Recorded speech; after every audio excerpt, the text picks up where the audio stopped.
What do you Drainage? Drainage? Oh, they'd have been lucky. Hell, there was no drainage in here. Drainage in from above. Yeah, you would think that. God, this place is really leaking today. Come on down. For animals? For animals, again, all very sensible. It was actually something quite sensible. It's a bit boring when I say, oh, come on down, darlings, you're all leaving me up here. No, that doesn't happen in this tour. The thing is, you're right, it was something very practical. It was actually where the merchants had their workbenches. You see, the underclass that lived here shared this space. They shared this space with the underworld. So the second the merchants left, that meant that this place became the perfect place for a party. Now, some of you stood in front of barrels in that first room, and we walked up Nidri Street South, which is nicknamed Whiskey Row, but let me assure you, there's no such thing as whiskey distilled in these vaults, hell no. For anything to be called whiskey, it's got to be at least 3 years and 1 day in a certain type of barrel, a certain type of ingredients and distillation processes. Plus, you got to pay the tax, man. That's not what we made in here. In here, we made moonshine. Now, for those of you who've been in Scotland more than 2 hours, you'll know one thing. We Scots love a drink. But what we love more than a drink is a cheap drink. Am I right, fellow Scots? So this place did a rip-roaring trade. But it wasn't just illegal distilling, gambling, prostitution, you name it, you could find it in here. This place had such a reputation that was said the Hellfire Club hired this vault for their nefarious activities. Oh, and the rich who would risk disease for a taste of the illicit, would don on masks and make their way through the tunnels from the Royal Mile that connect these vaults into here for a right naughty night out. It was exactly the kind of place where you met two of Edinburgh's more nefarious inhabitants. Locally known as the Two Willies, internationally known as Burke and Hare. Have we heard of them? Yes. Excellent. What were they? Oh, top marks, whoever said serial killers. Excellent. Because some people often see grave robbers, but they were far too lazy for that. That involved an effort. They didn't do that. Nah, they were two Irishmen, made their money in the 1820s, working the Union Canal, came over here. Here married a woman who owned a lodging house, handy, and Burke shacked up with someone else, still had a wife back in Ireland, but that's another story. And it all started out quite innocently. One of the lodgers died, old Donald, army veteran, didn't have any family. Funerals are expensive.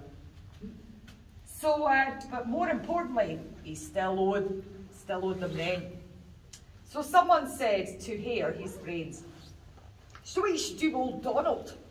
He's got no family, no one will miss him. Take him and sell him to the medical school.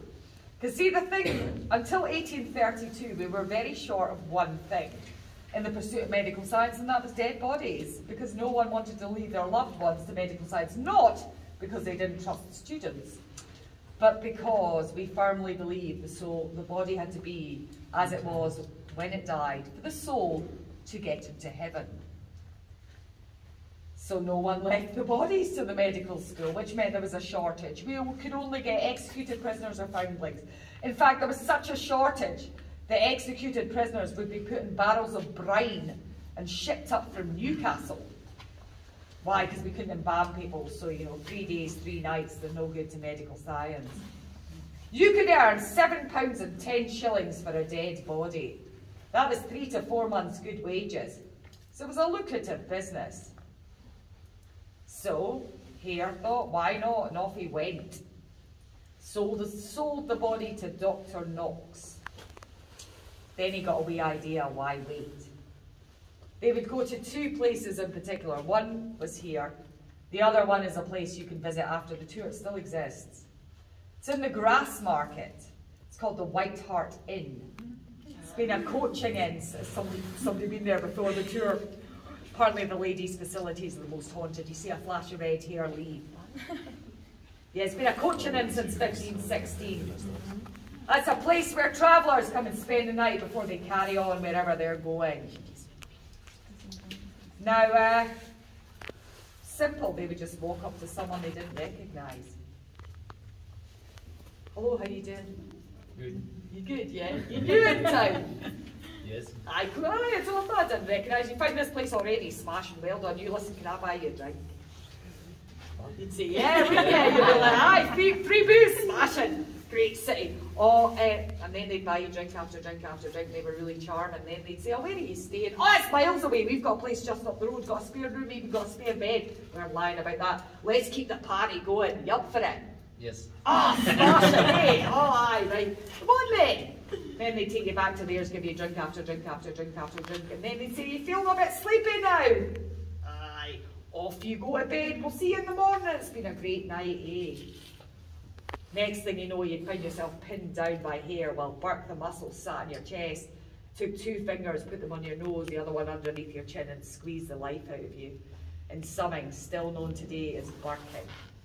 Then what they do is they'd either put you in a tea chest or a barrel, that's easy to transport, either take you over land or they could take you through the tunnels, you see, because one of the tunnels, very convenient, you see, led from here directly to the south side of Edinburgh, directly to Edinburgh University, directly to the place where you could drop off bodies for dissection, convenient, and sell you to the medical school.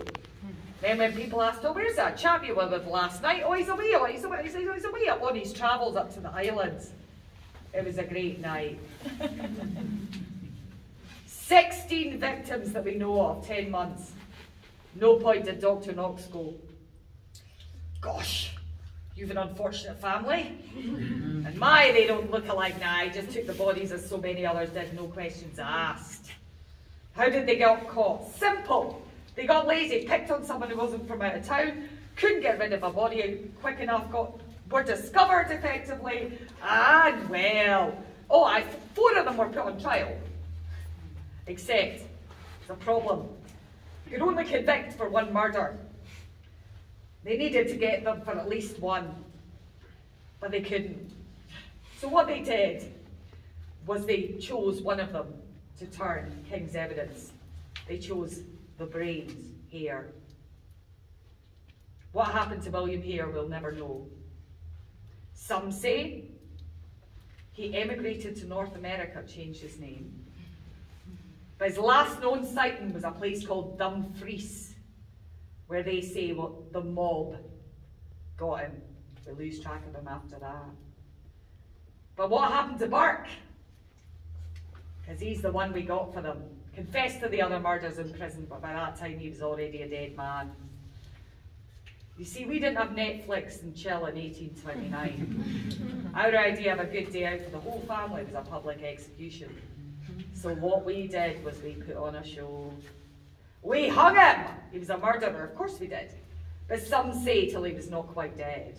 That's what we like to say. And we flayed the skin off him in a real Game of Thrones way, bring our life. And we turned it into souvenirs. A dress book, made of the skin. A Bible, we say that's the back side. Oh, and in private collections throughout the world, there are business card holders made of his skin. Now, I didn't believe that, and I was in here telling people that, and someone went, I've seen one. I went, where? They went, New Orleans. And then without taking a pause for breath, somebody from New York went, well, it would be. Fair enough. And because he'd been so intent on advancing medical science, what we did with the rest of him is gave him right on back to the medical school. Oh, and Dr. Knox, what happened to him? Well, now Knox was exonerated by his peers. Of course he was. Continued to practice here in Edinburgh and then had a very successful career in London. Because that's how it works in Edinburgh, it's the haves and the have-nots. And you would think, after me telling you that, the people who are most frequently seen or felt in here are either Burke and Hare or their victims, but it's not. But it is someone who would have known this. Up the close and down the stair, but and Ben, we Burke and Hare. Burke's the butcher, Hare's the thief. knocks the man who buys the bee. Most people feel him, they don't see him. If you feel a heat about hip height and a tingling in your fingers if they're at your side, it's okay. It's just Jack. People who've seen him describe him as a tiny boy. He looks about 8 or 9, he's really thin. From the way his clothes are described, it's after 1830. He's got what looks like black on his face. We think it's soot, we think he's a chimney sweep. And we think he's an orphan. And you're probably thinking, well, what's he doing in the party vault? Simple. Think about it. Hides under those tables. Then when the people are drunk on their moonshine, he reaches up, steals food off their plate, or even better, he sees someone rich with a mask on, he knows he's going to make some money. So he just says, if you give me a shilling, I'll fetch drinks all night for you. So the thing is, Jack will never go hungry. And he'll never be alone. But they've all gone. And the only people that come in here are you. He most often stands next to a woman. So if you do feel that heat, if you do feel that tingling, it just means he thinks you're nice. And you probably remind him of his mum. Ah, wee Jack's nothing to worry about, unlike the person in our next room. Now there's only a certain amount of time I'm allowed to keep you there for your own safety. I'm not going to tell you what it is, because otherwise you'll be looking at your phones. But all I can say is one thing. I've introduced you to the underworld. How do you fancy meeting the boss? I like that. Some of you are like, no, you're all right. No, we're fine. Well, it's going to happen. It's on the itinerary. It's how it works. Let's go.